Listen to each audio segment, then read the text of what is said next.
Experience senior living inside Chennai from Elements starting at rupees 85 lakhs. Call 9790399039.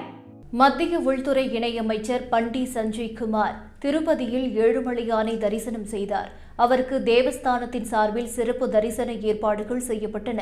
பின்னர் ரங்கநாயக மண்டபத்தில் தீர்த்த பிரசாதம் வழங்கி ஆசீர்வதிக்கப்பட்டார்.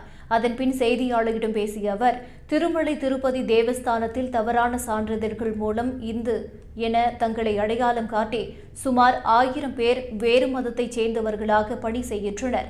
இவர்கள் அனைவரும் உடனடியாக பணி நீக்கம் செய்யப்பட வேண்டும் என்று கூறினார். சனாதன நம்பிக்கை இல்லாத இவர்கள் ஏன் இந்து கோவிலில் பணிபுரிய வேண்டும்? இதுபோல் மசூதி அல்லது தேவாலயங்களில் வேறு மதத்தவர்கள் பணி செய்ய அனுமதிக்கப்படுவார்களா? உண்மையான இந்துக்கள் வேலை வாய்ப்பிலிருந்து புறக்கணிக்கப்படுகிறார்கள் என்று அவர் விமர்சித்தார். சமீபத்தில் வேறு மதத்தைச் சேர்ந்த ஒருவர் புத்தூரில் தேவாலயத்திற்கு சென்று வழிபட்டது கண்டுபிடிக்கப்பட்டு அவரை தேவஸ்தானம் பணி நீக்கம் செய்ததையும் அமைச்சர் குறிப்பிட்டார். இதேபோல் 1000க்கும் மேற்பட்டோர் பணி செய்து வருகிறார்கள். இவர்கள் யாரும் உண்மையான பக்தியுடன் இல்லை. இவர்களை இனம் காணும் நடவடிக்கையை தேவஸ்தானம் மேற்கொண்டு பணி நீக்கம் செய்ய வேண்டும் என்றும் பண்டி சஞ்சய் வலியுறுத்தினார். மேலும் ஆந்திர மற்றும் தெலுங்கானா மாநிலங்களில் கோவில்களில் தூபம் செய்ய முடியாத நிலையில் உள்ளதை சுட்டிக்காட்டி தேவஸ்தானம் ஆதரவு வழங்க வேண்டும் என்றும் கேட்டுக்கொண்டார்.